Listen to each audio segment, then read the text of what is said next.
Là, c'est dans mes bras. T'aimais bien qu'on te porte. Là, c'est dans la piscine. Avec ses frères. La soeur, elle est dans les bras de son grand frère. Pour finir, vous êtes sortis les lèvres toutes bleues et les doigts gercés.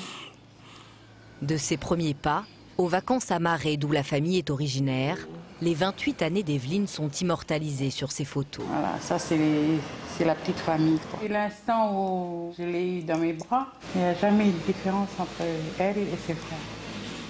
Jamais.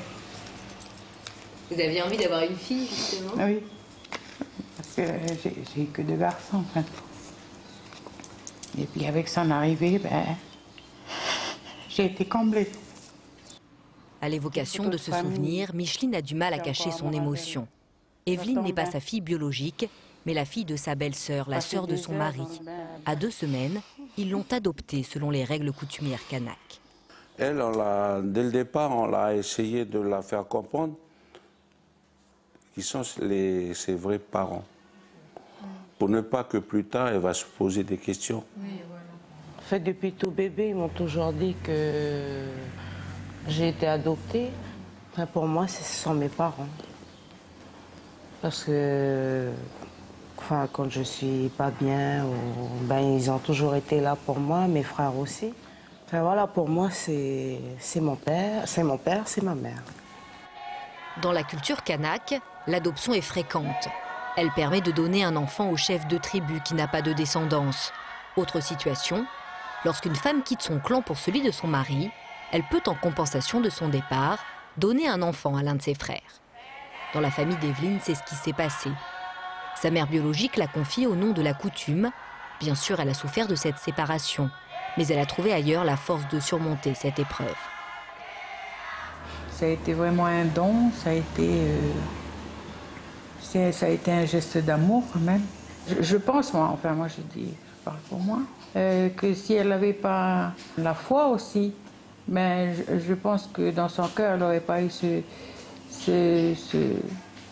cette envie, peut-être ce besoin de nous faire cette choix de nous donner son enfant. Il faut qu'elle soit forte. Elle et son mari aussi, parce que le mari, il faut savoir qu'il va... C'est quand même son sang, leur sang à eux. Les années ont passé et la famille a su trouver un équilibre, même si les souvenirs sont encore vivaces.